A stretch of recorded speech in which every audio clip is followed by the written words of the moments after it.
May mga programa din po ba kayo, sir, sa pagpapalakas ng ating internet-based law enforcement or cyber patrolling?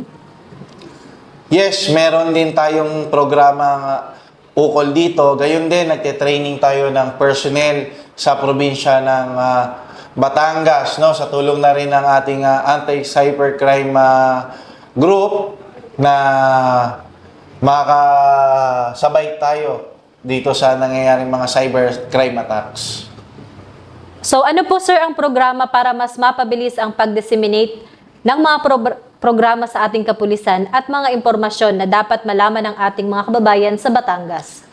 Dito naman sa pag-disseminate ng mga programa ng ating kapulisan, hindi natin maiaalis dito ang social media, no? Meron tayong Facebook, meron din tayong TikTok, may Instagram.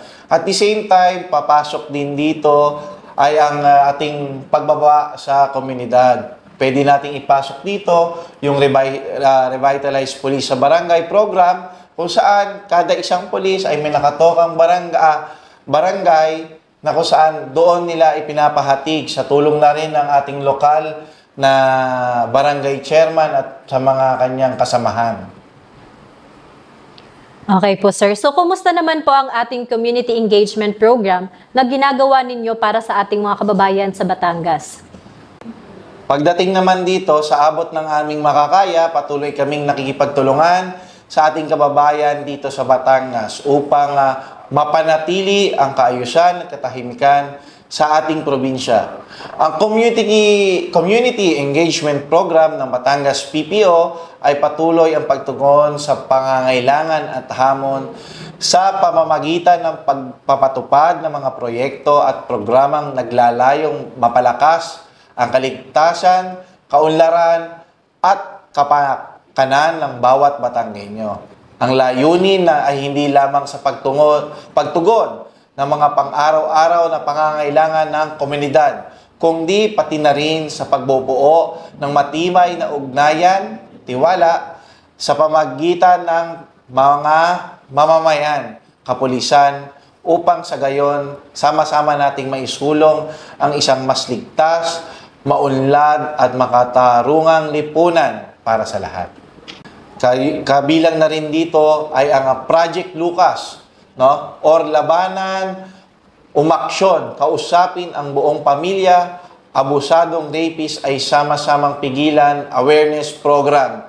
Ito ay layo nito yung proteksyon ng bawat Pilipino, no? O bawat citizen ng lalawigan ng Batangas na labanan at i-prevent natin yung pagsasagawa ng magkaroon ng rape, no?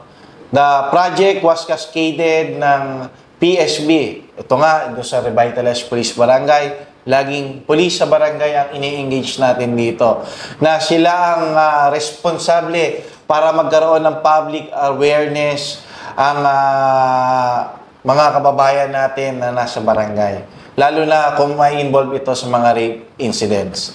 Nandyan din yung Community Mobilization Project na kung saan inoorganisa natin o ikina-cluster natin yung mga barangay ay yung nasa barangay natin na ini-educate din natin kung para ma-prevent natin yung crime.